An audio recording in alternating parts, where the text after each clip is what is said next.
Assalamualaikum warahmatullahi wabarakatuh. Selamat malam pemirsa. Apa kabar Indonesia Malam hadir dengan sejumlah informasi terpenting pada hari ini bersama saya Agita Mahika. Pemirsa, dari dialog utama kami kita akan membahas bagaimana pernyataan langsung dari Wakil Presiden Gibran Rakabuming Raka yang meminta kepada Mendikdasmen Profesor Abdul Muti untuk menghapus sistem zonasi dalam PPDB ataupun penerimaan siswa baru. Hingga saat ini pemerintah juga masih terus mengkaji terkait dengan kebijakan PPDB ini. Yang menjadi pertanyaan pemirsa, apa sebenarnya alasan dihapusnya sistem zonasi dalam PPDB tersebut dan bagaimana evaluasinya selama ini? Kita akan memperdalamnya bersama dengan sejumlah narasumber di Apa Kabar Indonesia Malam dan juga sejumlah informasi lainnya untuk Anda.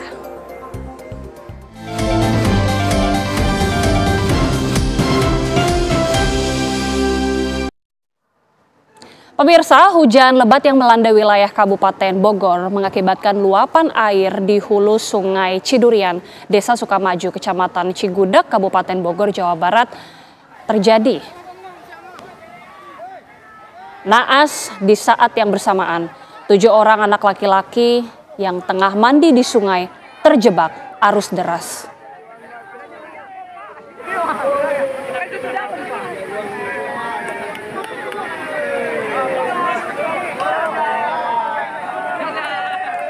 Ya, 7 anak laki-laki yang sedang asyik mandi di Sungai Cidurian terjebak arus deras saat banjir terjadi. Aparat gabungan TNI Polri dibantu melakukan penyelamatan kepada ketujuh korban. Proses evakuasi berlangsung dramatis karena para korban terpaksa ditarik dengan menggunakan seutas tali. Keberadaan anak-anak tersebut berhasil diketahui oleh salah satu warga yang melintas melihat para korban berteriak meminta tolong. Sontak warga beramai-ramai mengevakuasi para korban. Atas kesigapan warga dan petugas, ketujuh anak berhasil diselamatkan tanpa mengalami cedera. Peristiwa yang terjadi pada Sabtu kemarin disebabkan meningkatnya debit aliran Sungai Cidurian. Atas peristiwa ini petugas menghimbau warga agar waspada jika hujan turun dan juga air sungai yang bisa sewaktu-waktu meluap.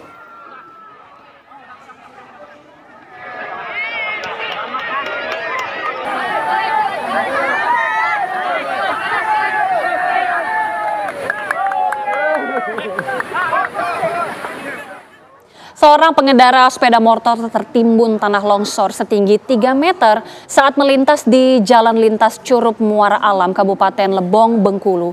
Detik-detik evakuasi korban berlangsung dramatis. Geser minyak, geser minyak. Coba kalian lihat no ya. Ngucap kak. Inilah video amatir saat warga berupaya mengevakuasi seorang pengendara sepeda motor yang tertimbun tanah longsor setinggi 3 meter di Jalan Lintas Curup Muara Aman, tepatnya di Kecamatan Rimbo, Pengadang, Kabupaten Lebong, Bengkulu. Motor Firwai selamat. Korban yang melintas tiba-tiba tertimbun material longsor berupa tanah berlumpur dari atas tebing. Warga yang mengetahui kejadian tersebut langsung berupaya mengevakuasi korban. Beruntung material longsor hanya menimbun separuh badan korban.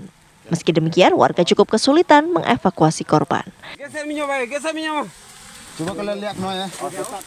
Setelah berupaya sekitar 30 menit, korban atas nama Muhammad Zamzami, 45 tahun berhasil dievakuasi dengan selamat.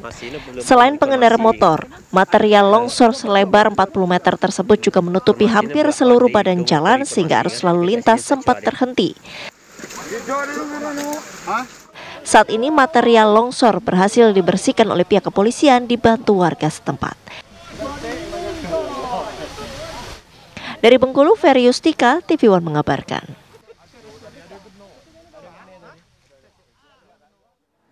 Akibat meluapnya Sungai Cirarap dan rusaknya pintu air, ratusan rumah warga di perumahan Villa Tomang Baru, Kecamatan Pasar Kemis, Kabupaten Tangerang, Banten, terendam banjir pada Minggu siang. Menurut warga, air mulai masuk ke permukiman mereka pada Minggu siang dengan ketinggian hingga setengah meter lebih. Sedikitnya 235 lebih rumah warga di 2 RW perumahan Villa Tomang Baru terendam. Banjir berasal dari luapan Sungai Cirabah dan juga pintu air setelah hujan deras melanda kawasan setempat. Petugas BPBD Kabupaten Tangerang, Pos Pasar Kemis dan juga petugas kesehatan Pasar Kemis yang datang ke lokasi kemudian juga langsung mengevakuasi warga yang terdampak banjir ke tempat yang lebih aman. Selain tempat pengungsian warga, petugas kesehatan dan juga petugas BPBD dari Kabupaten Tangerang disiagakan di lokasi banjir. Camat Pasar Kemis Nurhanuddin mengatakan sebanyak 2 titik banjir terjadi di wilayah Villa Tomang Baru.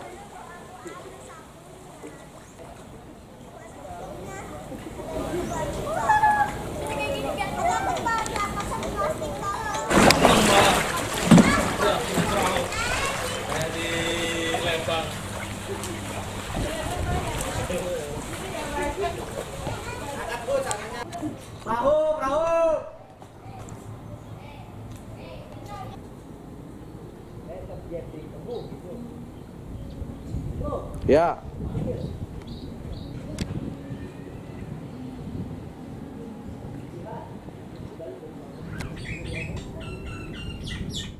Ya, banjir juga melanda wilayah Tangerang lainnya, yakni perumahan Alamanda dan juga Garden City. Banjir masih merendam ratusan rumah di perumahan Alamanda dan Garden City akibat jebolnya tanggul Kali Leduk. Ketinggian air mencapai 1 meter lebih. Kondisi banjir juga membuat akses jalan penghubung dari kota Tangerang menuju Kabupaten Tangerang lumpuh akibat jalan tersebut masih terendam banjir. Minggu pagi banjir juga masih merendam ratusan rumah warga, tepatnya di permukiman atau di perumahan Alamanda dan Garden City.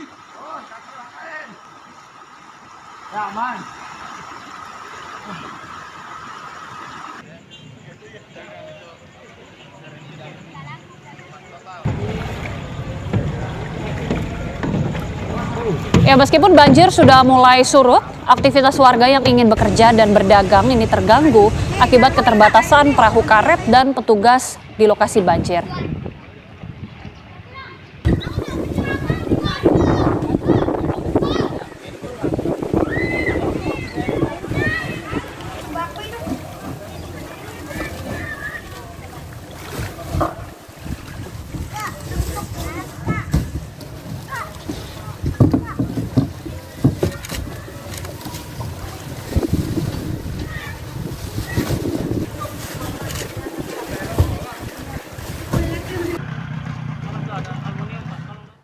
Lalu bagaimana situasi banjir di Tangerang hingga saat ini? Kita akan langsung berbincang bersama dengan Kepala BPBD Tangerang. Sudah ada Bapak Ubaidillah. Selamat malam Pak Ubaidillah. Oke, selamat malam Mbak Malika. Iya Bapak, bagaimana kondisi banjir terkini di Tangerang Pak? Alhamdulillah ya, mulai dari tadi pukul 15.00 sudah susutnya jauh. Dan ini dari kolaborasi kami OPD-OPD yang ada di Kota Tangerang, mulai dari sore tadi, sore kemarin teman-teman dari PU sudah menutup dengan kisdam. Jadi kebocoran sudah teratasi. Sehingga sekarang air yang tadinya di atas 1 meter lebih, sekarang sudah mulai surut. Alhamdulillah sudah bisa berangsur-angsur surut, tinggal titik-titik tertentu aja yang memang masih kelihatan agak meluber. Oke, di titik-titik mana saja Pak yang masih cukup krusial dan ketinggian air sekitar berapa meter atau berapa sentimeter? Di titik posko RW 02 dan RW 022 dan RW 025 itu masih, tapi sebagian sudah surut. Oke, seperti apa Pak penanganannya sejauh ini? Alhamdulillah, kita semua OPD di bawah koordinasi Pak Wali Kota semalam sampai jam 12 malam kita tetap di sini, dikoordinasikan PU untuk menutup, Dinas Sosial juga untuk memberikan bantuan, kemudian Dinas Kesehatan juga ada di tempat, dan semua tergabung di dalam satuan pelaksana untuk memberikan evakuasi dan lain-lain buat warga yang terdampak. Sempat ada informasi Pak bahwa ada beberapa warga yang sulit beraktivitas karena memang keterbatasan dari perahu karet dan juga petugas di lokasi banjir. Seperti apa penanganannya Pak sejauh ini? Oh enggak, karena kebetulan kan hari Minggu ini. Hari Minggu kan belum ada aktivitas dari teman-teman warga. Nah besok saya sudah koordinasi dengan teman-teman OPD untuk menyiapkan mobil truk. Untuk persiapan adik-adik kita yang mau sekolah, kemudian juga sama warga yang mau berangkat kerja. Jadi insya Allah besok bisa tertangani. Kemudian saya sudah meminta kepada Dinas PUPR untuk merangkai jembatan apung bersama dengan Dinas Budaya Pariwisata untuk melakukan pembuatan jembatan apung minimal bisa menyelesaikan persoalan-persoalan yang ada di lapangan. Hingga saat ini untuk perumahan ataupun permukiman warga di mana saja Pak sebenarnya yang masih cukup terdampak banjir ini? Yang terdampak sekarang ini di RW 022 dan RW 025. Beruntung kami, warga kita ini sudah menentukan titik evakuasi. Sehingga kita tidak terlalu sukar untuk mengevakuasi warga yang terdampak. Oleh karena itu, titik-titik itulah bagian untuk kita mendapatkan support. Baik dari OPD teknis ataupun dari dinas lain di atas kita. Apakah mereka semuanya berada di titik evakuasi atau sampai saat ini masih banyak yang mungkin bertahan atau berusaha sendiri begitu Pak dari rumah masing-masing? Oh, semalam kita pukul 2 dini hari teman-teman dari Damkar dan BPBD melakukan penyisiran di rumah-rumah dilakukan dan ternyata alhamdulillah bagi penduduk yang memang terdampak langsung kita evakuasi dengan kekuatan perahu yang penuh. Ada 16 perahu kita turunkan di Priok ini dari 4 UPT. Oleh karena itu, alhamdulillah sampai sekarang belum ada komplain dari warga dan semua warga bisa terevakuasi dengan baik. Baik, kami hadirkan juga Pak di layar kaca ini ada gambar salah satu permukiman adalah perumahan Alamanda Pak. Ini kondisi seperti apa di sana? Karena salah satu yang cukup terdampak. Sekarang sudah mulai nyusut, alhamdulillah. Memang di tempat-tempat yang berhadapan dengan tanggul yang jebol masih belum bisa ditempati. Tapi untuk rambatan air sudah bagian menyusut. Baik yang di RW 021 sudah menyusut, tinggal pembersihan. Kemudian yang memang di RW 022 ini memang tinggal terkait dengan genangan. Selain perubahan Alamanda Pak, kemudian juga seperti perubahan atau permukiman Villa Tomang, itu seperti apa Pak sejauh ini? Villa Tomang, Garden City. Garden City. Iya, seperti apa Pak? Iya, kalau di sana baru genangan, tidak separah yang ada di Kecamatan Priok ini. Oke. Lalu kemudian aktivitas warga sejauh ini seperti apa Pak? Karena memang posisinya hari libur, jadi alhamdulillah warga semuanya tidak terlalu mobile aktivitasnya dan masing-masing menyelesaikan tugas di rumahnya masing-masing. Bagi yang sudah airnya surut, melakukan pembersihan, kemudian yang perlu kita antisipasi adalah insya Allah besok. Hari Senin, karena hari Senin ini bagian warga punya aktivitas dan adik-adik kita, anak-anak kita juga melakukan sekolah. Maka kita sudah siapkan 4 mobil truk untuk melakukan mobil dan pengangkutan serta jembatan apung. Oke, ini kan disebabkan karena tanggul yang jebol Pak Ubaidillah. Lalu bagaimana kemudian penanganan terkait dengan tanggul ini? Ya, semalam itu langsung diintervensi oleh teman-teman dari PU bersama dengan kami BPBD Kota Tangerang melakukan penutupan dengan Kisdam. Nah, karena memang tanggulnya dari tanah, oleh karena itu bisa kami tutup dengan Kisdam dengan pengangkutan material lewat perahu-perahu kami, tenaganya tenaga teman-teman dari PUPR. Alhamdulillah posisi 0200 sudah tertangani sehingga prediksi kami, insya Allah kalau ini tidak hujan, mudah-mudahan pada posisi esok hari mudah-mudahan harus sudah mulai surut. Baik, kita harapkan penanganannya seluruhnya tepat. Terima kasih sekali lagi Pak Ubaidillah dari BPBD Tangerang. Mohon doanya buat Baik, terima kasih Bapak. Dan sesaat lagi pemirsa, Gubernur incumbent Bengkulu, Rohidin Mersyah dan juga sejumlah pihak lainnya yang dikabarkan terjaring OTT KPK pada Sabtu pagi. Kami akan hadirkan informasi selengkapnya untuk Anda. Usai jeda. Pemirsa, Gubernur incumbent Bengkulu, Rohidin Mersyah dan sejumlah pihak lainnya yang dikabarkan terjaring OTT KPK pada Sabtu pagi diterbangkan ke Jakarta. Kericuhan sempat terjadi karena massa pendukung sang gubernur mencoba menghentikan mobil yang akan membawa rombongan gubernur ke bandara.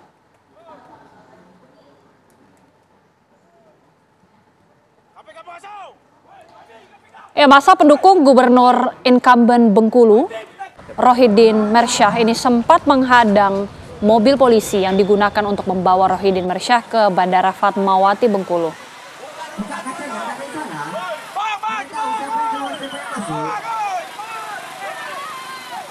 Sebelumnya, massa sempat berunjuk rasa di depan Mapolresta Bengkulu menuntut kejelasan penangkapan yang dilakukan oleh penyidik KPK terhadap gubernur dan juga sejumlah pejabat lainnya. Untuk keamanan, Rohidin Mersyah juga harus dipindahkan ke mobil inafis polisi menuju bandara. Namun massa yang mengetahui hal tersebut juga sempat melakukan penghadangan. Sehingga terjadi dorong-mendorong antara polisi dan juga massa pendukung. Dari pantauan di lapangan, mobil yang membawa gubernur juga bersama pejabat lainnya tiba di Bandara Fatmawati Bengkulu sekitar pukul 8 waktu Indonesia Barat. Hingga Sabtu pagi belum diketahui terkait kasus apa dugaan operasi tangkap tangan yang dilakukan KPK terhadap Gubernur incumbent Bengkulu Rohidin Mersyah bersama sejumlah pejabat Pemprov Bengkulu lainnya. Diketahui Rohidin Mersyah merupakan calon gubernur petahana yang kembali maju dalam pilkada serentak kali ini.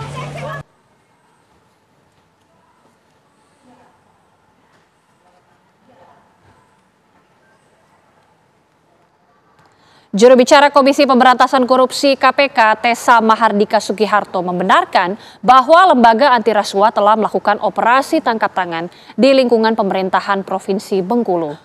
Tessa mengungkapkan sedikitnya 7 orang telah ditangkap serta sejumlah uang juga sudah disita.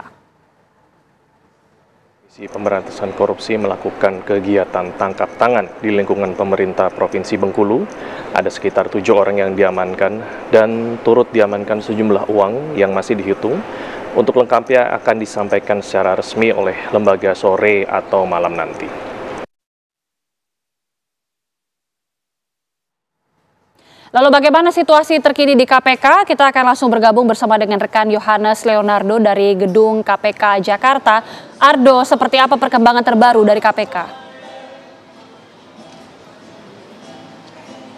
Ya, Agita, menjawab pertanyaan Anda, sudah sekiranya 4 jam terhitung sejak ketibaan daripada gubernur petahana sekaligus calon gubernur dalam Pilkada Bengkulu yang akan berlangsung pada tanggal 27 November besok, yakni adalah Rohidin Syah. Ini sudah menjalani pemeriksaan di Gedung Merah Putih KPK di kawasan Kuningan, Jakarta Selatan. Selama 4 jam tersebut kami mencoba menggali informasi apa kemudian delik ataupun juga apa saja yang kemudian dicoba dicari tahu oleh pihak penyidik, karena memang sebelumnya pada hari Sabtu kemarin penyidik KPK juga sudah melakukan pemeriksaan terhadap yang bersangkutan di Mapolresta Bengkulu pada Sabtu malam sebelum akhirnya dibawa ke Jakarta dan tiba pada siang hari tadi sekitar pukul 14.30 waktu Indonesia Barat. Namun sayangnya hingga saat ini kami belum mendapatkan konfirmasi dari penyidik terkait apa kemudian menjadi fokus daripada kasus yang menjerat calon gubernur dari Provinsi Bengkulu tersebut, Rohidin Syah, di mana memang dari informasi terakhir yang kami dapatkan dari pihak KPK, yaitu dari juru bicara KPK Tessa Mahardika Sugiharto, memang untuk konferensi pers nanti akan dijadwalkan berlangsung pada pukul 9 malam waktu Indonesia Barat, di mana KPK akan mengungkap apa kemudian yang menjadi titik ataupun juga detail perkara terkait yang menjerat politisi yang didukung oleh 8 parpol pada pilgub yang akan berlangsung 3 hari lagi tersebut. Dan memang yang jelas tadi sempat pada pagi hari tadi Alexander Marwata, Wakil Ketua KPK, ini menyampaikan bahwa untuk perkara yang menjerat Rohidin ini sendiri merupakan disebut-sebut berkaitan dengan dugaan pemungutan dana terkait Pilkada Bengkulu yang membawa namanya tentunya sebagai pasangan calon gubernur nomor urut 2 yang akan berkontestasi 3 hari lagi, di mana memang yang menarik dari pernyataan Alexander Marwata tersebut memang belum lagi dikonfirmasi oleh pihak KPK, baik juga dari pihak yang bersangkutan atau dari Rohidin Syah. Kami mencoba mengkonfirmasi baik ke Rohidin maupun juga ke tim kuasa hukumnya, memang tidak ada jawaban terkait kepastian apakah memang benar ini terkait dengan pungutan pilkada. Namun ada dua perspektif. Jika kita bicara dari KPK, dari Archandra Prawata khususnya mengatakan memang ini berkaitan dengan dana pungutan pilkada. Namun dari kuasa hukum tadi menyampaikan bahwa mereka menduga adanya isu politisir atau mempolitisasi posisi kliennya dalam kontestasi pilkada di Provinsi Bengkulu yang akan berlangsung pada hari Rabu mendatang. Tentunya kami masih menantikan apa kemudian detail dari KPK sehingga baru kami dapat memastikan apakah benar ada politisir atau tidak. Yang jelas hingga saat ini kami masih menunggu apa kemudian konfirmasi yang akan diberikan oleh pihak KPK sendiri terkait kasus yang menjerat. Total ada 8 pejabat publik di lingkungan Pemprov Bengkulu, termasuk ada gubernurnya Rohidin Syah yang dibawa oleh KPK pada siang hari tadi, dan memang pemeriksaan terhadap ke-8 pihak ini masih berlangsung. Yang dapat kami konfirmasikan adalah dari antara 8 tersebut selain ada tadi Rohidin Syah, dan juga yang dipastikan adalah 7 lainnya merupakan pejabat-pejabat dari sejumlah kedinasan yang ada di pemerintahan Provinsi Bengkulu, meskipun juga dari KPK juga belum memberikan nama-nama siapa saja yang turut ditangkap tangan oleh KPK dalam kasus yang menjerat juga Gubernur Bengkulu tersebut. Sementara demikian. Baik, kita akan tunggu bagaimana perkembangan terbaru dari KPK. Terima kasih Yohanes Leonardo, informasi langsung dari Gedung KPK Jakarta. Dan sesaat lagi usai jeda pemirsa, kita masih akan berdialog dengan sejumlah narasumber untuk membahas bagaimana kemudian Gibran Rakabuming Raka meminta Mendikdasmen untuk menghapus sistem zonasi dalam PPDB. Apa alasannya? Selengkapnya di Apa Kabar Indonesia Malam usai jeda.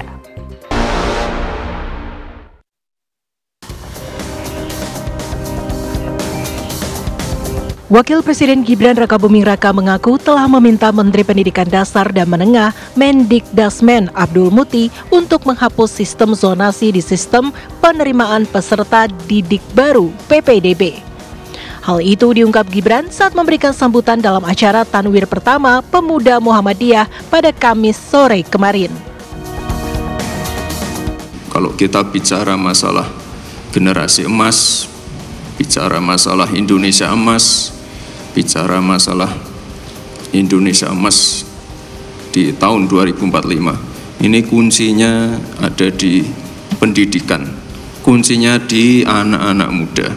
Makanya kemarin pada waktu rakor dengan para kepala dinas pendidikan itu saya sampaikan secara tegas ke Pak Menteri Pendidikan, Pak, ini zonasi harus dihilangkan.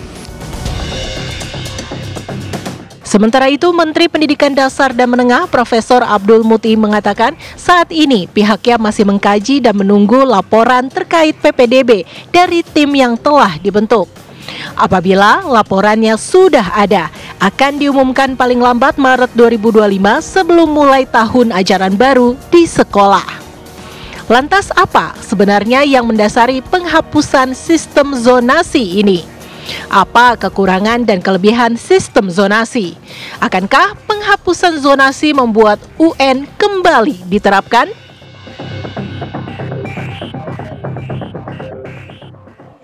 Ya, apa sebenarnya alasan dihapusnya sistem zonasi dari PPDB ini dan apa kemudian evaluasi dari sistem zonasi PPDB selama beberapa tahun terakhir ini? Kita akan membahasnya dengan sejumlah narasumber. Sudah hadir tentunya di studio Profesor Cecep Darmawan selaku pengamat kebijakan pendidikan dari Universitas Pendidikan Indonesia. Selamat malam Prof. Cecep, apa kabar? Selamat malam, Mbak. Oke.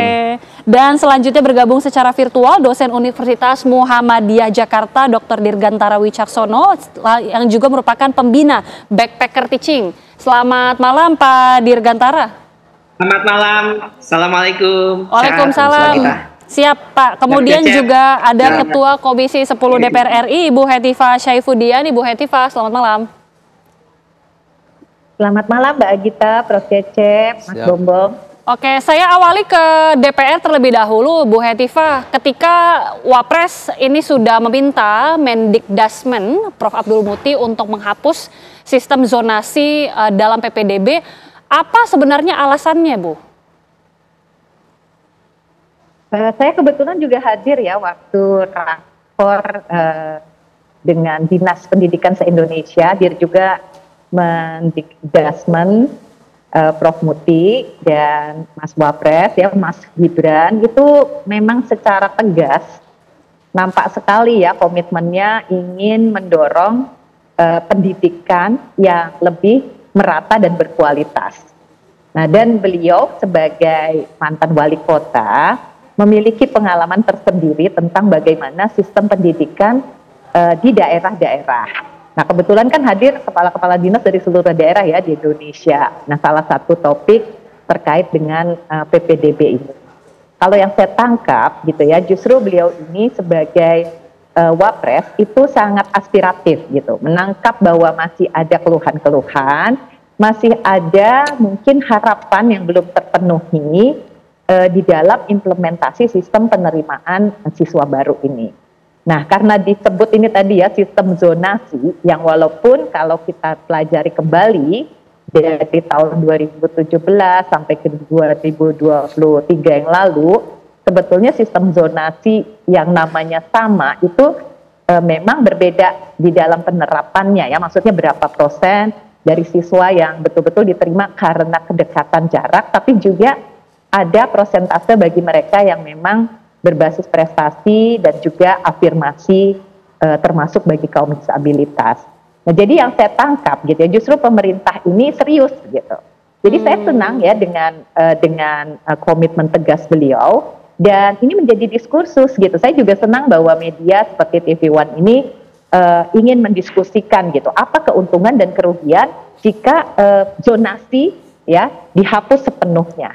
Nah, kita tentu tidak ingin juga kembali bahwa sekolah-sekolah itu didominasi oleh siswa atau sekolah-sekolah favorit itu didominasi oleh siswa-siswa dari keluarga mampu yang memiliki akses yang lebih, yang memiliki mungkin kemampuan untuk menghasilkan nilai dan skor yang tinggi gitu ya. Kita ingin sekolah-sekolah itu lebih merata dari sisi kualitasnya, tidak ada sekolah yang sangat favorit, ada sekolah yang non favorit gitu. Jadi saya kira kita sama ya niatnya.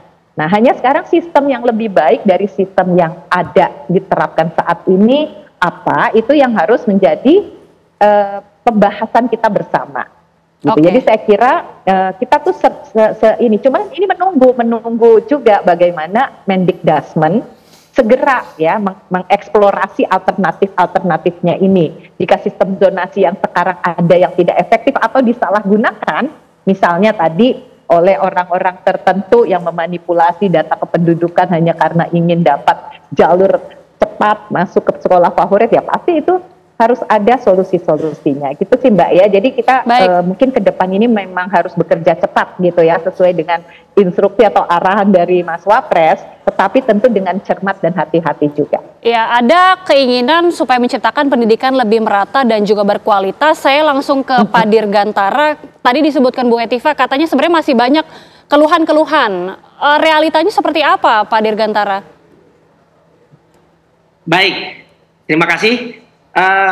Memang seperti yang disampaikan oleh Bu Hetifah, pandangan saya dari hasil studi tentang zonasi di Indonesia, rasanya kita penting melihat beberapa penguatan-penguatan gitu ya, bicara tentang sistem zonasi ini. Kami di BPK Teaching yang tersebar di 19 di Provinsi seluruh Indonesia, kerap kali kita mengadakan studi-studi.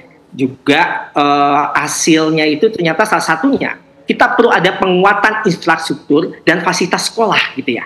Karena faktanya di lapangan sekolah-sekolah negeri ini jauh tertinggal dengan swasta, terutama SMP SMA di daerah-daerah gitu ya. Kita nggak usah bahas tentang daerah 3T gitu ya, ataupun daerah-daerah tertinggal gitu ya. Kita lihat di sini SD ataupun sekolah yang per wilayah gitu ya. Di sini masih cenderung kita secara akses stabilitas ini memang terbelakang. Nah, di sini SD pun banyak karena warisan Orba gitu, ada kita lihat dengan SD Impres. Nah, penyesuaian zonasi dengan data demografis, misalnya menurut kami gitu ya, kita harus pastikan nih jumlah penduduk dengan jumlah sekolah dalam satu wilayah, jika satu sekolah itu tidak sebanding dengan jumlah sekolah, maka pemerintah berhak nih mengatur jangkauan zonasi di sekolah lain. Untuk itu, hemat saya memang ketika Pak Wapres, ya, Mas Wapres, Mas Gibran sampaikan bahwa hilangkan sistem zonasi, tentunya banyak sekali para orang tua, para pendidik di daerah-daerah terutama yang bersorak-sorai atas hal tersebut. Padahal kalau bisa kita lihat juga ada beberapa macam kajian ya di OECD, kayak kita lihat zonasi ini kan telah dipakai dan memang di negara-negara yang berbasis OECD, bahkan di Eropa, sekarang di Amerika bagian utara, ini mulai pakai zonasi. Tapi zonasi seperti apa sih? Gitu ya. Tadi seperti disampaikan oleh Bunda Hetifah, bahwa adanya beberapa tahun lalu, zonasi yang sekarang dengan lalu itu sudah berbeda. Yes. Dan di sini sebenarnya zonasi itu penting, salah satunya untuk menuju kesetaraan akses pendidikan. Jadi, ketika kita lihat lebih lanjut gitu ya, Mbak Gita serta Prof. Cecep, Bunda Hetifah, perlu adanya sebuah tinjauan khusus. Saya juga sampaikan juga ke Prof. Muti gitu ya, tentang misalnya adanya evaluasi, transparansi, serta monitoring berkala tentang kebijakan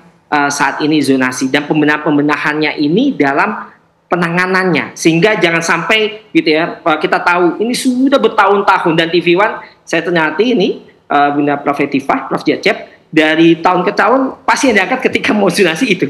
Nah, salah satunya apa? Terjadi di beberapa kasus gitu ya, bukan berapa, lebih banyak, rumahnya di belakang sekolah misalnya contoh, tetapi karena sistemnya yang tadi belum terlalu baik dan tingkat demografi pengukuran, dia tidak masuk ke sekolah yang diharapkan, dan akhirnya dengan dalih kita ingin terhadap suatu sekolah ya, kita ingin pada dasarnya kualitas suatu sekolah itu sama rata. Nah, ini mungkin yang satu menjadi titik bagian bagaimana kita harus mengevaluasi total sistem donasi yang ada di negara kita. Itu. Prof. Cecep, tadi kalau ketika Pak Dirgantara mengatakan realitanya sebenarnya ada penyesuaian zonasi dengan data demografis yang masih belum sesuai. Bahkan ada juga memanipulasi melalui jalur-jalur cepat. Jadi evaluasi selama beberapa tahun terakhir, sistem zonasi ini lebih banyak menguntungkannya atau merugikannya sih, Prof? Ya, saya ingin melihat sedikit agak komprehensif ya, bahwa kita seringkali terjebak soal sistem zonasi atau prestasi. Seringkali diadu hadapkan seperti itu, kita lupa bagaimana sih sistem pendidikan kita secara utuh. Betul tadi ya, saya kira Bung Dirgantara maupun Bu Hetifah, sebenarnya kan zonasi itu harus bersyarat. Apa syarat zonasi? Katakanlah ya, kalau kita ingin zonasi secara nasional, maka pemerintah juga harus konsisten dengan 8 standar pendidikan. Misalnya, standar gedungnya relatif harusnya sama. Kualitas gurunya relatif sama. Ya, ini standar-standar nih. Standar pembiayaannya relatif sama. Kalau kurikulum insya Allah kan itu dari nasional. Nah, ya dan lain-lain itu, persyaratan itu, standar prosesnya, standar evaluasi segala macam, itu kalau sudah relatif sama, zonasi it's okay. Nah, itu satu. Jadi saya kira pandangan Wapres dan kemudian juga dari Pak Menteri dinyatakan bahwa ya nanti kita evaluasi dulu. Saya setuju tuh. Jadi diletakkan pada apa yang disebut dengan evidence based policy. Jadi kebijakan itu harus lihat pada studinya. Ya kalau dibandingkan misalnya dengan negara-negara yang tadi disebut oleh Pak Dirgantara ya, memang mereka zonasi itu sudah established sekolahnya, dan pemerintah juga bertanggung jawab kalau ada anak misalnya tidak masuk ke sana sini. Ya, pemerintahnya nganterin, Anda mau sekolah di mana? Di kita bisa seperti itu. Sudah sampai seperti itu enggak? Kalau ada anaknya nggak bisa masuk misalnya ketika PPDB. Ya syukur-syukur kalau sudah ada. Yang kedua, jangan dilupakan ya bahwa yang disebut dengan 4 sistem yang tadi disebut oleh Bu Hetifah ya, sistem zonasi, prestasi, afirmasi, dan kepindahan orang tua, apapun bentuknya, manakala belum dikaitkan pada integritas, semua bisa diakali di kita itu. Jadi ini harusnya satu kesatuan, bahwa sistem apapun harus ada komitmen fakta integritas ya, kemudian kita juga menghormati, dan sering juga oknum-oknum nih. Sistem apapun yang merusak kadang-kadang oknumnya, ya oknum.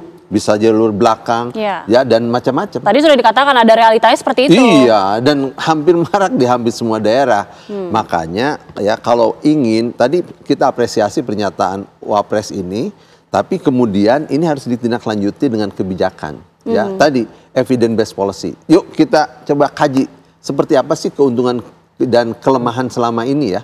PPDB dengan sistem zonasi. Dan yang penting lagi yang sering dilupakan, zonasi itu sebetulnya ya sistem PPDB-nya, PPDB itu kewenangan pusat atau kewenangan daerah. Kalau kita komitmen pada otonomi pendidikan, maka sesungguhnya PPDB SD, SMP, SMA dan sederajat itu mestinya itu domainnya pemerintah daerah karena dia otonomi pendidikan. Ya, nah sayangnya pemerintah pusat ya menurut saya sekarang harusnya mendeklar diri bahwa ya lewat NSPK-nya itu hanya mengatur yang sifatnya umum general. Jadi serahkan aja ke daerah. Kalau mau zonasi prestasi, kemudian berapa persen zonasinya, prestasinya, afirmasi segala macam, sesuaikan dengan daerah masing-masing. Karena sekarang pendidikan belum merata dari sisi kualitas. Oke, itu menjadi pertanyaan menarik dan nanti usai jeda juga Prof, kita akan hadirkan data bagaimana sebenarnya kelebihan dan juga kekurangan dari sistem zonasi dalam PPDB sendiri dan bagaimana kemudian dampaknya jika betul-betul sistem zonasi ini dihapuskan. Sesaat lagi pemirsa, kami kembali.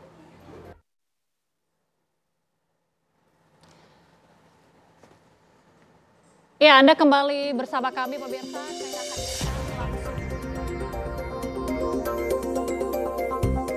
Saya akan siswa di Indonesia. Ini dia pemirsa, dari sisi kekurangan, keterbatasan pilihan sekolah, siswa orang tua dengan minat khusus, kebutuhan pendidikan yang tidak tersedia.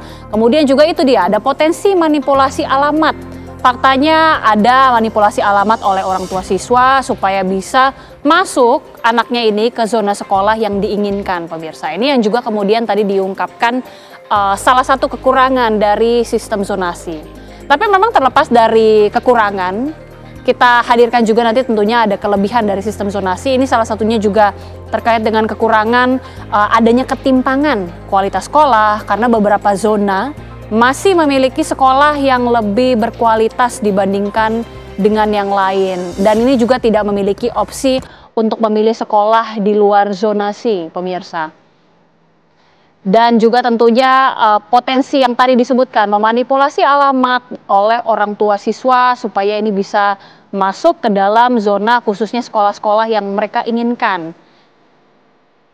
Terlepas dari kekurangannya pemirsa, ini kami hadirkan juga banyak sekali juga memang kelebihan dari sistem zonasi dari penerimaan siswa di Indonesia. Tadi sempat disebutkan bahwa memang salah satunya adalah penyediaan pemerataan pendidikan bagi seluruh siswa dan juga tentunya sistem sekolah-sekolah di daerah ini bisa lebih merata dan bagaimana kemudian para orang tua ini secara jarak dan juga secara waktu lebih mempermudah para anak-anak mereka untuk bisa menempuh pendidikan dan juga mendapatkan pendidikan yang cukup dan juga layak pemirsa.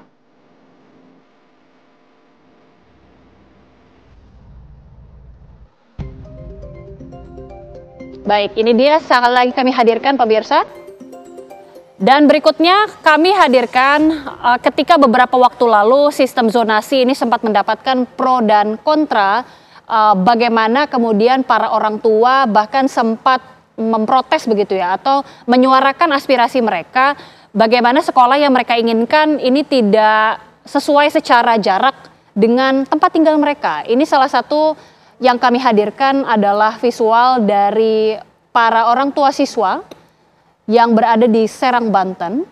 Para orang tua ini kemudian bahkan ada yang kita ingat juga mengukur secara spesifik jarak mereka dari rumah ke sekolah. Bahkan kalau kita lihat pemirsa, mereka ini menggunakan meteran ya Prof Cecep ya, kita lihat bersama ini sampai serius sekali untuk mengukur betul tidak sih sekolah yang mereka inginkan maksud kami dengan rumah mereka sesuai jarak tempuhnya supaya mereka ini bisa memasukkan anak mereka atau anak mereka ini bisa masuk di sekolah yang mereka inginkan.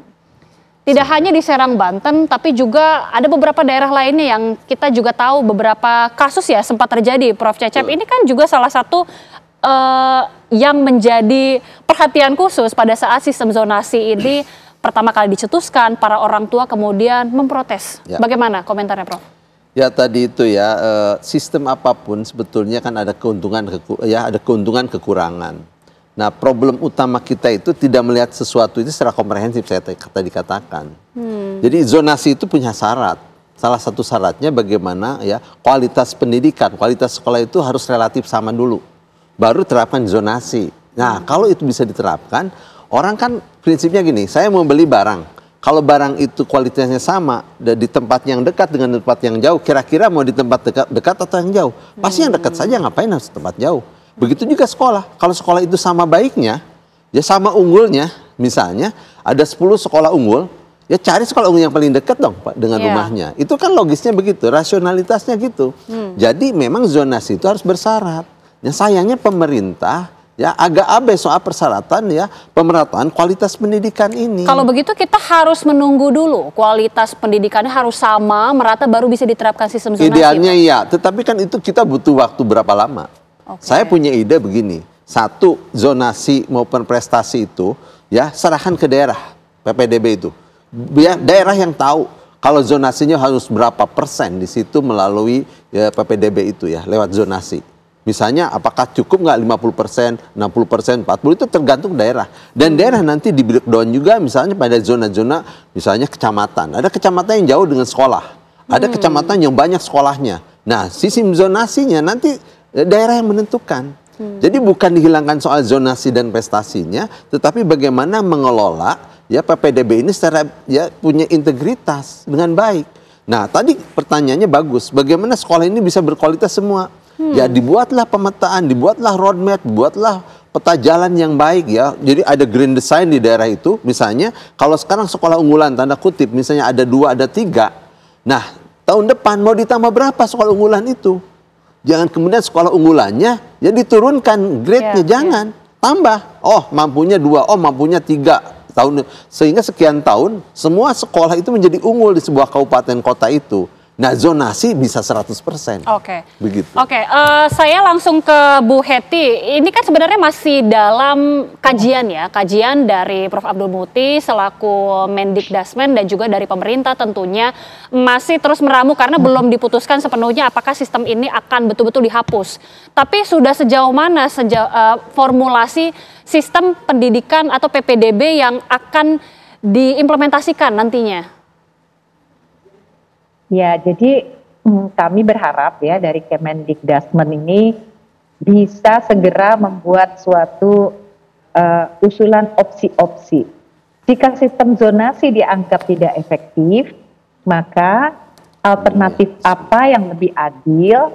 Misalnya tadi ya, seleksi berbasis nilai, jalur prestasinya berarti kita perkuat.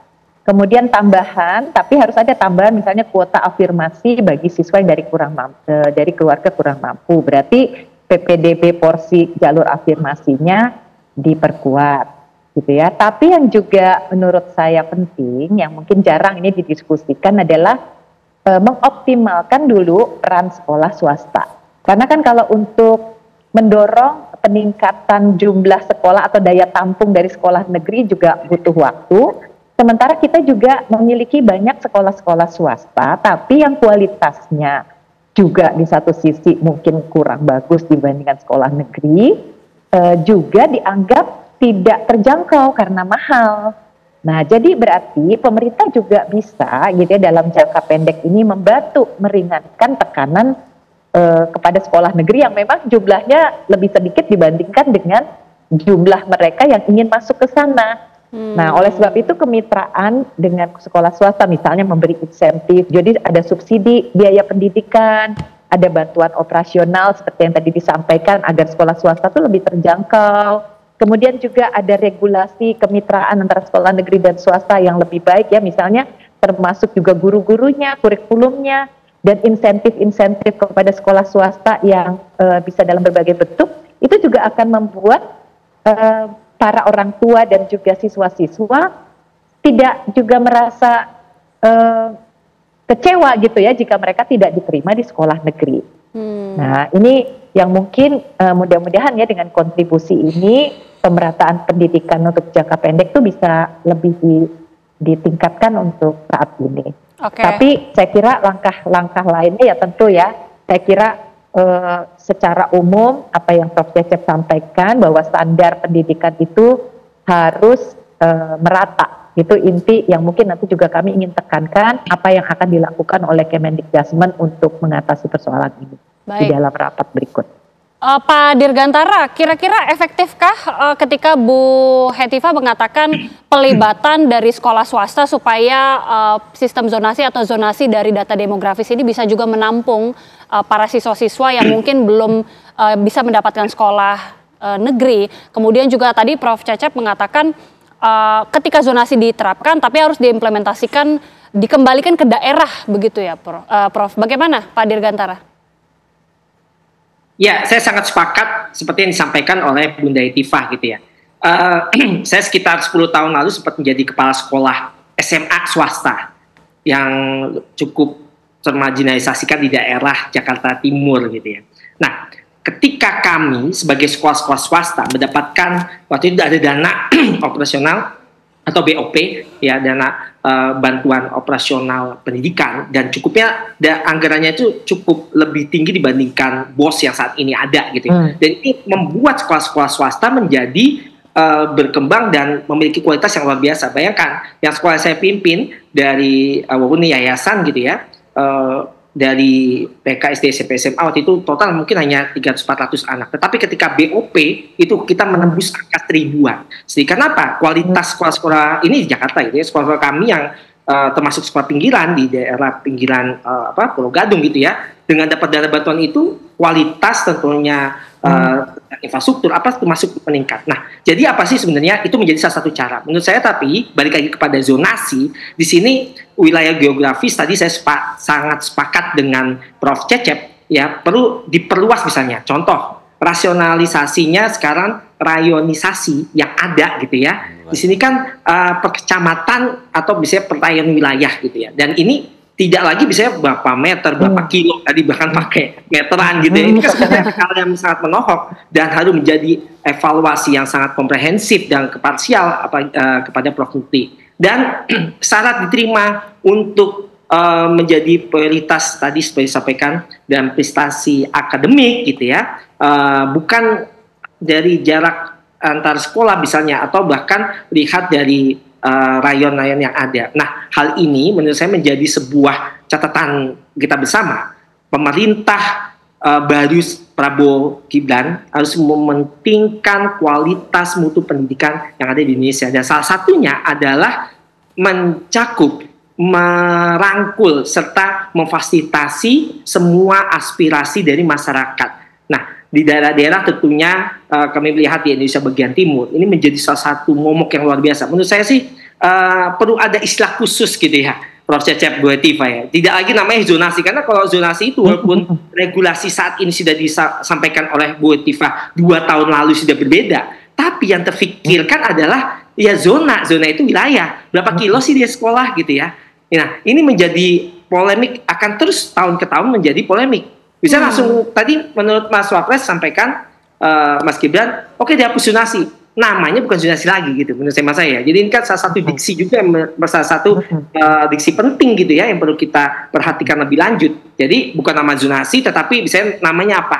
Nah, walaupun ini akan berdampak juga kembali lagi gitu kan, apakah nanti akan kembali ujian nasional gitu kan. Terus apakah nanti apa yang lama dengan kurikulum sebelum kurikulum 2013 revisi atau kurikulum 2013 atau bahkan jauh sebelum kata SP dan mundur ke belakang kurikulumnya akan kembali sama pola-polanya. Nah, ini yang perlu kita evaluasi. Dan saya sepakat sama Prof. Cecep, Bunda Hetifah, peta jalan pendidikan kita kan baru kemarin nih. Ini juga menjadi salah satu catatan, mohon izin ya, catatan buruk kepada Mas Menteri sebelumnya gitu ya. Kenapa? Karena begitu lama membuat peta jalan pendidikan. Kenapa sih kok sekarang kita jalannya proses pendidikan ini mengalami dramatis degradasi yang luar biasa? Karena memang peta jalan baru terjadi kemarin kayak gitu ya. Baru diresmikan beberapa bulan yang lalu, dan ini menjadi salah satu titik kajian kritis menurut saya dari hasil studi-studi kajian-kajian yang ada tentang sistem zonasi di Indonesia ataupun di dunia,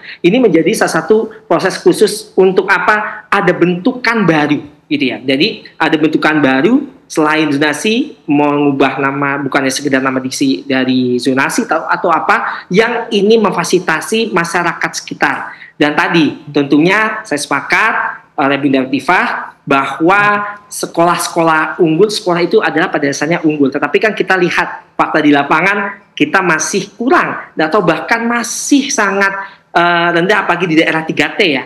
Bunda Latifah sangat tahu sekali ini pergerakan di daerah 3T, di tempatnya Bunda Latifah juga ya, di Kalimantan Timur ini masih banyak sekolah-sekolah yang perlu disamakan kesetaraannya, terutama dalam pengembangan SDM-nya. Nah, ini diharapkan zonasi perlu ada evaluasi total selanjutnya. Gitu, Mbak. Baik. Nanti usai jeda saya juga akan tanya kepada Prof. Cecep. Kalau tadi Pak Dirgantara mengatakan jangan-jangan ketika zonasi ini dihapus akan dikembalikan lagi ujian nasional. Belum lagi ketika Pak Gibran mengatakan ada keinginan untuk menciptakan pendidikan berbasis digital, ada pembelajaran coding, pemrograman. Tapi realitanya memang sebenarnya kualitas pendidikan kita juga masih cukup jauh tertinggal. Seperti apa pandangannya? Sesaat lagi pemirsa, kita akan bahas usai jeda.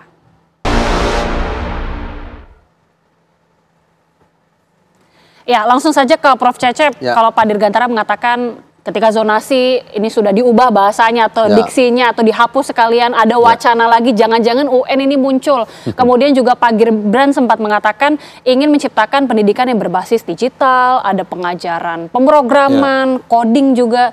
Bagaimana tanggapannya terhadap realita yang ada saat ini? Ya, memang ini jadi complicated ya ketika bicara sebuah problem pendidikan kalau tidak dikaitkan dengan sistem-sistem pendidikan yang lain, subsistem yang lain. Saya berharap ya ketika Pak Wapres tadi sudah menyatakan seperti itu, kemudian Menteri cepat mengadakan evaluasi, ya, melakukan disebut dengan kajian. Nah, bagaimana hasilnya libatkan berbagai stakeholder. Sebab saya berkeyakinan sistem apapun di kita itu, ya, kalau tidak dikawal dengan baik, secara berintegritas, pasti banyak bocornya, ya. Jadi seperti anomali di kita itu. Nah, bagaimana sekarang ke depan? Saya melihat jumlah sekolah saja timpang kan, SD yang banyak, SMP-nya mengerucut tidak sebanyak SD, kemudian SMA juga gitu. Jadi akhirnya kan berebut. Belum lagi misalnya bagaimana bicara soal kualitas. Jadi ini ya momentum baik bagi pemerintah untuk kemudian ya memperbaiki kualitas standarisasi pendidikan kita. Misalnya bagaimana jumlah ya dari SD ke SMP. Kemudian sistemnya bagaimana? Apa zonasi atau prestasi atau mix? Kalau saya lihat ya jangan terjebak pada zonasi dan non zonasi.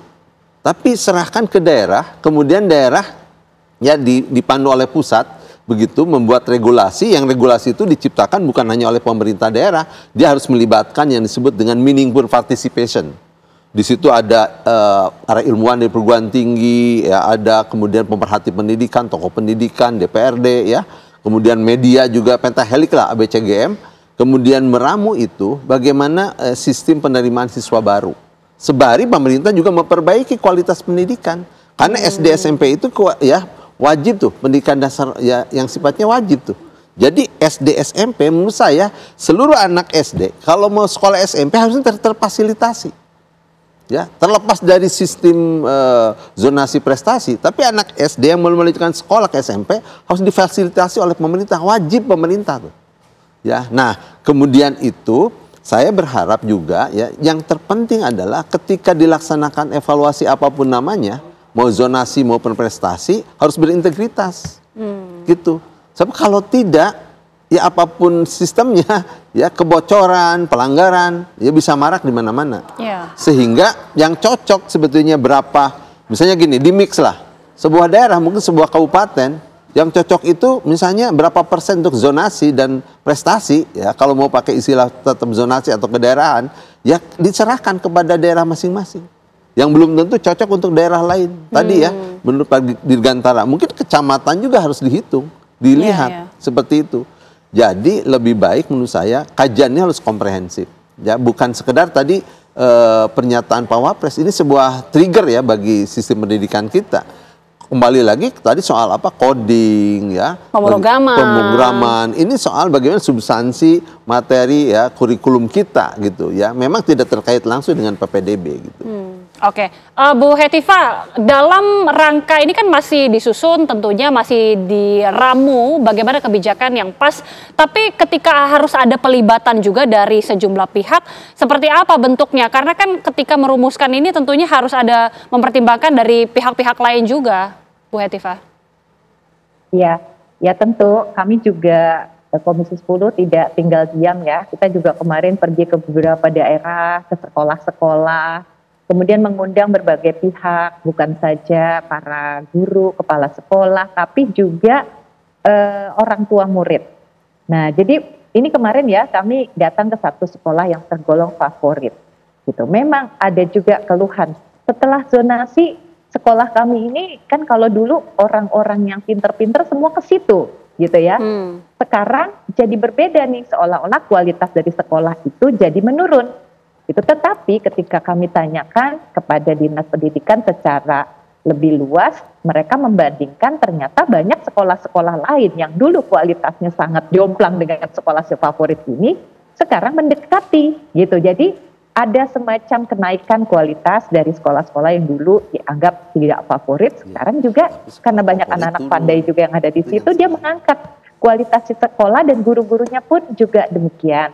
Nah, jadi saya kira semangat zonasi itu kita tadi ya jangan terjebak kepada nama ya, tapi semangat untuk mendekatkan sekolah dengan tempat tinggal anak, meningkatkan pemerataan, menghindari diskriminasi, dan juga mendorong adanya satu spirit bahwa murid dengan latar belakang berbeda boleh saja ada di sekolah yang sama. Nah, itu jangan dihilangkan. Jadi semangat positif dari apa yang pernah diterapkan dari suatu sistem yang namanya zonasi. Bahkan saya juga dapat input ya dari aktivis anti narkotika mengatakan dengan adanya kedekatan sekolah dengan tempat tinggal anak-anak itu juga menghindari adanya praktek-praktek negatif ya, seperti tadi tindakan anak yang terkena narkoba itu karena pengawasan jadi lebih mudah dengan dia tinggal lebih dekat dengan sekolahnya. Nah, sekarang jadi kuncinya sebenarnya banyak PR gitu ya kepada Mendikbud ini gitu untuk kita betul-betul memetakan di mana problem-problemnya dan kemudian nanti ke depan bagaimana kita untuk jangka pendek dan menengahnya menemukan keseimbangan antara pemerataan akses dengan kebebasan memilih sekolah. Ya, kita juga ingin tentu anak-anak kita tadi yang merasa dirinya berprestasi dan mempunyai suatu harapan gitu ya.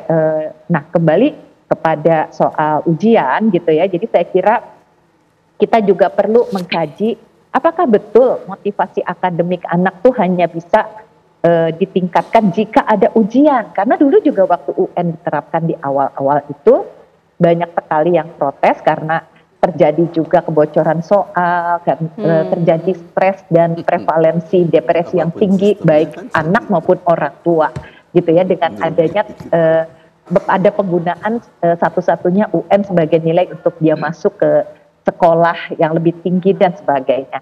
Nah, jadi kita tetap ya harus belajar dari pengalaman. Jadi saya melihat bahwa spirit pemerintah sekarang itu membuat suatu kemajuan dan transformasi dari sistem yang masih mengalami kekurangan atau ketidaksempurnaan, dan itu kami dukung untuk perbaikan. Baik, Pak Dirgantara, dengan sistem yang sudah berjalan selama beberapa tahun terakhir ini, apakah betul memang terlihat adanya peningkatan kualitas sekolah begitu ya, dari yang tadi disebutkan Bu Hetifah, sekolah yang tadinya mungkin tidak unggulan, sekarang sudah lebih maju lagi, atau justru sebaliknya, terbalik ini, sekolah yang tadi unggulan sedikit lebih mundur, gimana Pak Dirgantara? Baik, menarik. Jadi kalau kita lihat sebenarnya kualitas dari sekolah itu kan bukan hanya sebatas dari input anak-anak yang masuk terus diproses terus outputnya. Tentunya ketika inputnya dari sekolah tersebut ini anak-anaknya masuk berkualitas, tentunya pasti sekolah lulusannya akan menjadi baik. Ya, kalau istilah sederhananya itu ketika masuknya sudah singkong, masuknya singkong, keluarnya apakah jadi langsung jadi kentangan gitu ya. Nah, ini hal-hal seperti ini menurut saya bukan hanya bicara tentang perbaikan sistem zonasi, bukan hanya terkait teknis kebijakan, Mbak, gitu ya. Tetapi juga bagaimana hal manifestasi, gitu ya, dari komitmen kita terhadap masa depan generasi penerus kita. Jadi saya sepakat sama Prof. Cecep tadi, bagaimana mewujudkan keadilan dalam pendidikan, berarti kita memastikan bahwa setiap anak di sini tanpa memandang latar belakangnya, dan mereka memiliki kesamaan, kesetaraan yang sama untuk tumbuh, belajar, dan apalagi mereka menumbuhkan mimpi-mimpi mereka. Karena apa? Langkah ini merupakan investasi nyata, Mbak, teman-teman, gitu ya. Ketika lihat bagaimana terciptanya masyarakat yang lebih inklusif, bermartabat, dan berkeadilan. Dan hal-hal ini tidak lain, kalau kita lihat secara komprehensif, ini bukan hanya lihat dari tadi sistem zonasi yang ada. Jadi sekolah-sekolah yang ada, menurut saya, ini menjadi sebuah otokritik juga sebenarnya tentang ada sekolah-sekolah unggulan. Kita balik flashback kalau kita bicara tentang sejarah, gitu ya. Sekolah berstandar internasional dihilangkan, itu oke banget. Akhirnya apakah tetap membuat kesamarataan? Kan tidak juga misalnya. Tetap tagline ataupun nama di sekolah tersebut yang baik akan tetap baik tuh. Ya. Nah, sekarang bagaimana halnya bukan hanya casing nama yang diubah, tetapi benar-benar kualitas dari SDM gurunya, lalu input anak-anak lulusannya, output ataupun inputnya masuk ataupun keluar, ini menjadi sebuah catatan besar, gitu ya, ketika zonasi ini memang kita hilangkan, atau bahkan menurut saya singkatnya, gitu ya, langsung saja ganti istilah dengan nama tadi saya sampaikan, zonasi sudah nggak ada lah, gitu. Jadi kalau menurut Mas Wapres ini kan jangan sampai, gitu ya, jangan sampai ketika zonasi ibu-ibu lulusan itu sampai sekarang udah tadi tuh yang sempat kita lihat di previewnya TV One, gitu ya, mengganti kakak, gitu kan, terus mereka dengan mendekat-dekatkan sekolah, akhirnya bermain belakang dengan kepala sekolah atau bahkan dinas pendidikan provinsinya. Jadi titip anakku sekian rupiah. Nah, yang pola-pola lama terulang kembali. Nah, ini menjadi saya sepakat sama Prof. Cecep, harus ada evaluasi secara holistik, gitu ya, untuk dapat menangani permasalahan ini. Dan tadi sekolah unggul, bagaimana caranya nih? Kita samaratakan kualitas mutu pendidikan yang ada di sekolah-sekolah negeri. Baik, gitu. Baik. Terakhir mungkin sedikit, Prof. Ya. Ini sebenarnya ada begitu banyak kompleksitas permasalahan pendidikan dan juga meningkatkan kualitas pendidikan. Tapi untuk langkah terdekat tentunya ini kan masih menjadi kajian dari pemerintah. Apa yang harus ditempuh dalam waktu terdekat ini? Atau sebenarnya ide dari Pak Gibran untuk mewujudkan pendidikan yang berbasis digital ini masih agak jauh sebenarnya dari cita-cita kita? Ya, memang kita seperti ini ya, berlari sambil membetulkan tali sepatu, istilah saya. Memperbaiki soal pendidikan kita itu. Ketika zonasi atau prestasi ataupun bentuknya, ketika PPDB diperbaiki tanpa memperbaiki ya standarisasi kualitas yang lain, itu juga nggak banyak pengaruh terhadap kualitas pendidikan. Jadi ini harus secara paralel, ya. PPDB iya, dia bagian dari standar-standar lain yang harus juga diperbaiki. Tapi yang terpenting adalah sebetulnya komitmen pemerintah sendiri ya, seluruh bangsa ini mencerdaskan kehidupan bangsa. 20% aja dulu dana pendidikan itu ya untuk kementerian yang ngurus pendidikan. Kalau itu bisa, insya Allah nanti ya sekolahnya relatif standar tuh, gedungnya, fasilitasnya, anggarannya, ya mulai dari situ.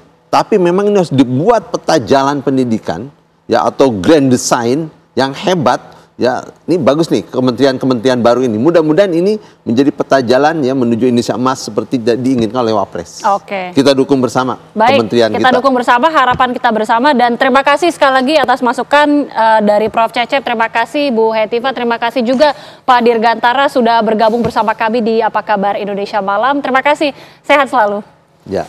Dan sesaat lagi pemirsa, kami juga masih akan menghadirkan informasi penting lainnya untuk Anda terkait dengan Kompol Anumerta yang menjadi korban penembakan oleh oknum polisi di Polres Solok Selatan hingga saat ini dimakamkan di Makassar pada Minggu siang. Selengkapnya akan kami hadirkan usai jeda, tetaplah bersama kami. Pemirsa, Kompol Anumerta Rianto Ulil Ansar yang menjadi korban penembakan oleh oknum polisi di Polres Solok Selatan dimakamkan di Makassar pada Minggu siang. Mendiang mendapatkan gelar kehormatan berupa kenaikan pangkat. Kompol Anumerta Rianto Ulil, korban penembakan oleh rekan polisi di Polres Solok Selatan, Sumatera Barat, dimakamkan hari ini di Makassar, Sulawesi Selatan. Rianto yang sebelumnya berpangkat AKP mendapatkan penghormatan kenaikan pangkat dari Kapolri menjadi Komisaris Polisi atau Kompol. Kompol Anumerta Rianto Ulil dimakamkan di Taman Makam Sirina Pase, Makassar, Sulawesi Selatan. Sebelum pemakaman, jasad korban disemayamkan di rumah keluarga di perumahan BTN Antang Jaya, Kota Makassar. Suasana haru terlihat dari kerabat, keluarga, perwira TNI Polri yang berdatangan untuk melayat dan mengantarkan korban ke pemakaman. Termasuk pihak Kompolnas yang mengusut tuntas kematian Kompol Anumerta Rianto ke Satreskrim Polres Solok Selatan.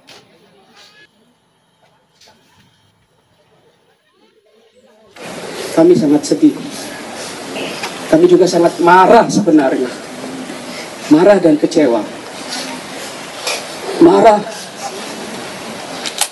karena ternyata kalau seandainya Anandarian mungkin gugur dalam pelaksanaan tugas menghadapi secara langsung pelanggar hukum, mungkin marah kami tidak seperti ini. Namun dia gugur justru di tempat yang seharusnya dia merasa aman. Seharusnya dia merasa nyaman di sana. Dalam arti bahwa di Polres harusnya sangat aman, sehingga dia tidak waspada. Kapolri Jenderal Listio Sigit Prabowo menegaskan polisi penembak rekan polisi di Solok Selatan, Sumatera Barat harus ditindak secara tegas, baik melalui etik maupun pidana.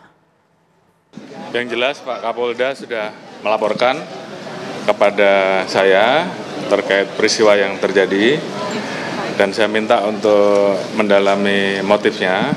Namun yang jelas saya sudah perintahkan agar kasus itu diproses tuntas terhadap pelakunya, oknum, pelaku dari institusi, agar ditindak tegas, apakah itu proses etik maupun pidananya.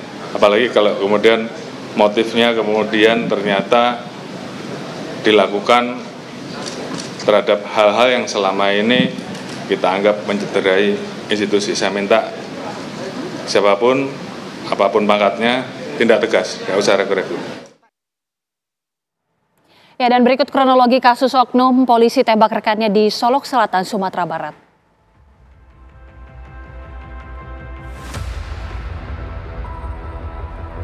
Pada tanggal 22 November, pemirsa, pada pukul 12 atau 00.43, Satreskrim Polres Solok Selatan menangkap pelaku tambang ilegal.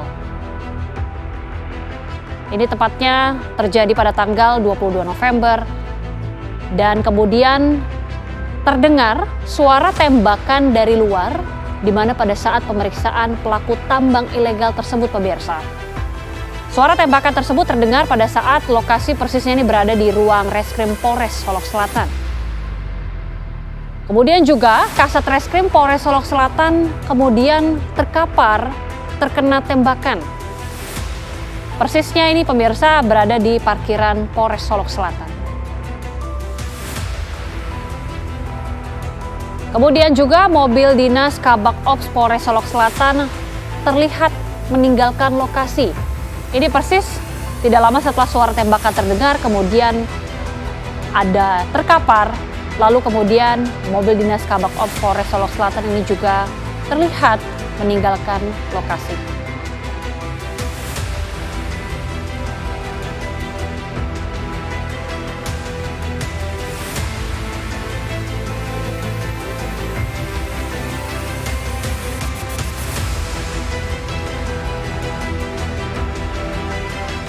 Kabak Ops Polres Solok Selatan AKP Dadang Iskandar ditetapkan sebagai tersangka dalam kasus penembakan Kasat Serse Polres Solok Selatan. Tersangka dijerat dengan pasal berlapis, salah satunya pembunuhan berencana.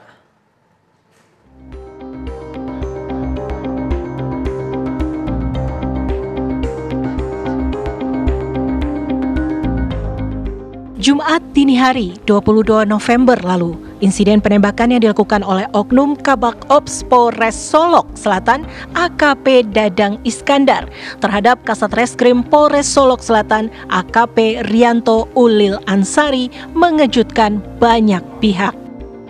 Akibat penembakan itu, Kasat Reskrim Polres Solok Selatan AKP Ulil meninggal dunia. Korban ditembak di bagian kepala oleh pelaku.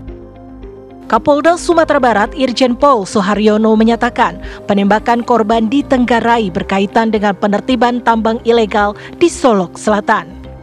Diduga pelaku penembakan Oknum Kabak Ops Polres Solok Selatan terlibat di dalam tambang ilegal tersebut. Adapun AKP Ulil ketika itu tengah mengusut kasus tambang ilegal. Bahwa pada minggu-minggu ini dan juga hari-hari sebelum peristiwa ini terjadi, salah satu Polres sedang melakukan penegakan hukum terhadap pekerjaan-pekerjaan tambang yang diduga ilegal. Jenisnya adalah penambangan sirtu atau galian C. Kita sebut galian C di wilayah Solok Selatan, di wilayah hukum Polres Solok Selatan, yang dilakukan oleh jajaran Reserse Kriminal Polres Solok Selatan yang dipimpin oleh AKP Ulil. Di dalam pelaksanaan kegiatan ini, tanpa diduga sebelumnya bahwa seorang perwira yang juga barangkali salah satu kita anggap sebagai tersangka, oknum dari anggota kami, juga pada posisi kontra terhadap penegakan hukum. Ini sesuatu yang tidak kami duga. Selang beberapa jam usai penembakan, Oknum Kabak Ops Polres Solok Selatan menyerahkan diri. Setelah pemeriksaan intensif, Polda Sumatera Barat pun mengumumkan penetapan tersangka terhadap AKP Dadang Iskandar kemarin. Tersangka dijerat pasal berlapis, salah satunya adalah pembunuhan berencana. Penyidik pun menyita sejumlah barang bukti termasuk senjata api yang digunakan. Visum juga sudah kita dapatkan, sehingga kita tetapkan pelaku yang saat ini menjabat sebagai Kabak Polres Solok Selatan sebagai tersangka dalam tindak pidana ini. Dan selanjutnya berdasarkan bukti yang cukup, kita lakukan penahanan terhadap yang bersangkutan. Dan penyidik telah menjerat dengan pasal berlapis mulai dari pembunuhan berencana pasal 340 KUHP, kemudian subsidiar 338 dan lebih subsidiar lagi ke 351 itu. Namun demikian tetap pemeriksaan masih tetap berlanjut dan akan kami lakukan pendalaman dan pemeriksaan terhadap ahli lainnya untuk memperkuat pembuktian terhadap peristiwa ini.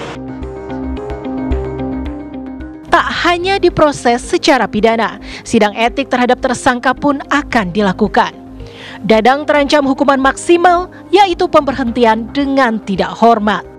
Sementara itu, Kapolri Jenderal Listio Sigit Prabowo memberikan kenaikan pangkat luar biasa anumerta kepada Kasat Reskrim Polres Solok Selatan AKP Rianto Ulil Ansari.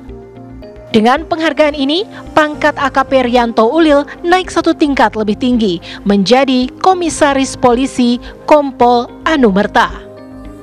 Kompol Anumerta Rianto Ulil diberikan kenaikan pangkat luar biasa lantaran gugur dalam menjalankan tugasnya sebagai Korps Bayangkara. Tim TV One mengabarkan. Pemirsa tergiur dengan tawaran paket sembako murah seharga Rp10.000. Ratusan emak-emak di Kecamatan Sawah Besar, Jakarta Pusat justru kena tipu. Tak tanggung-tanggung, uang warga dengan total hampir 2 miliar rupiah berhasil dibawa kabur pelaku.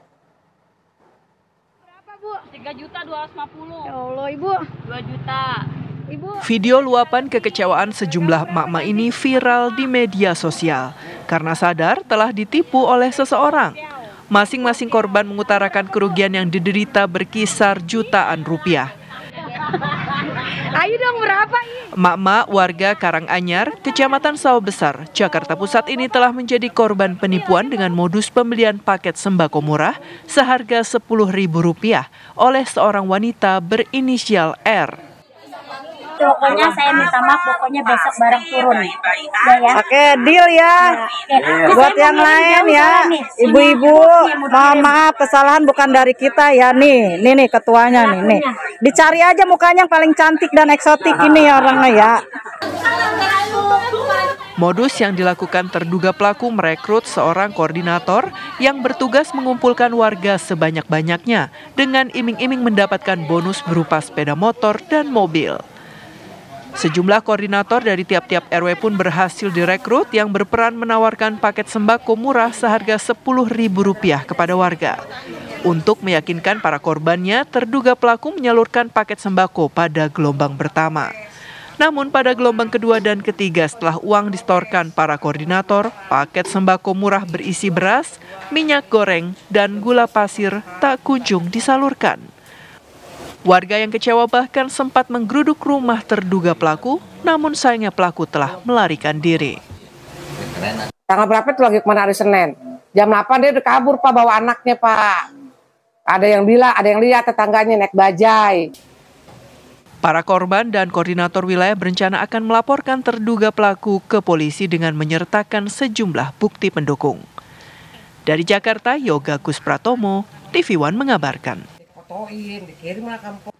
Benda bersejarah seperti pecahan tempayan serta guci tanah liat ditemukan di pasar atau di dasar laut perairan Jepara, Jawa Tengah.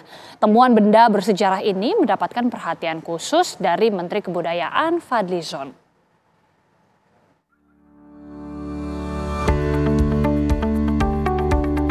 Puluhan penyelam yang tengah menjalani pelatihan uji kompetensi di bidang arkeologi maritim menemukan benda bersejarah dari dasar laut perairan Jepara, Jawa Tengah. Beberapa temuan berupa benda-benda jenis keramik dan gerabah ini diduga berasal dari kapal-kapal Tiongkok yang tenggelam saat melintas di perairan Jepara saat berlayar ke negara-negara tujuan perdagangan. Penemuan pecahan keramik dan gerabah ini merupakan bukti nyata dari jejak sejarah panjang Nusantara sebagai pusat perlintasan dan interaksi budaya antar bangsa. Tercatat dalam sejarah, keberadaan tempayan keramik kuno telah ada sejak abad ke-17. Menteri Kebudayaan Fadlizon menyatakan Indonesia memiliki banyak titik potensial objek cagar budaya bawah air berupa peninggalan kapal karam dan artefak bersejarah di jalur laut strategis seperti Selat Malaka, Laut Jawa, hingga perairan di sekitar Maluku dan Papua. Jumlahnya hingga 500 titik.